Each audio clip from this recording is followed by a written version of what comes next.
Assalamualaikum warahmatullahi wabarakatuh. Filosofi etika dan moralitas. Pokok bahasan. 1. Filosofi konsep etika dan moralitas. 2. Unsur pokok dan prinsip-prinsip etika. 3. Ragam dan fungsi etika. 4. Etika dan moral perilaku manusia. Halo pembelajar, sebelum kita membahas materinya, sangat disarankan kepada yang baru bergabung, untuk mengosongkan gelasnya terlebih dahulu atau menyimpan teori-teori sebelumnya, secara perlahan agar mudah memahami materi ini dengan baik. Konsep gelas kosong itu, istilah sederhananya adalah kembali masuk ke kondisi tidak mengetahui. Seseorang untuk mempelajari sesuatu yang dia belum tahu, dia perlu masuk dulu ke kondisi tidak mengetahui, karena kalau masih ada dalam kondisi merasa mengetahui maka dia belum benar-benar ada dalam kondisi belajar.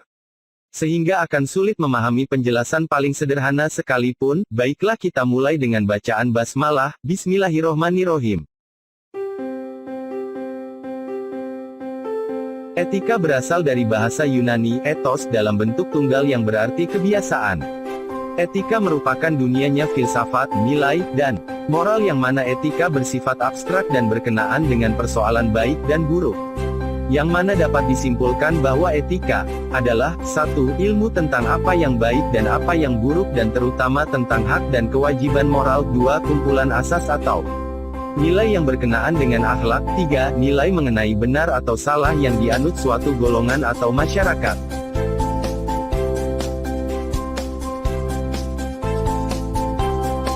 Safroddin Halimi menyebutkan pengertian etika secara garis besar, yaitu dapat dipahami bahwa pengertian etika berhubungan dengan 4 hal, yaitu a. Dilihat dari segi objeknya, etika berusaha membahas alasan-alasan filosofis, reasoning perbuatan yang dilakukan manusia.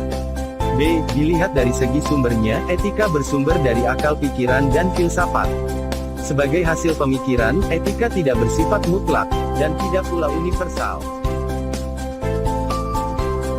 Dilihat dari segi fungsinya, etika berfungsi sebagai penilai, penentu dan penetap terhadap suatu perbuatan yang dilakukan oleh manusia, yakni apakah perbuatan itu akan dinilai baik, atau buruk, mulia atau hina terhadap sejumlah perilaku yang dilakukan oleh manusia. Ia merupakan konsep atau pemikiran mengenai nilai-nilai untuk digunakan dalam menentukan posisi atau status perbuatan yang dilakukan manusia. Etika lebih mengacu kepada pengkajian sistem nilai yang ada.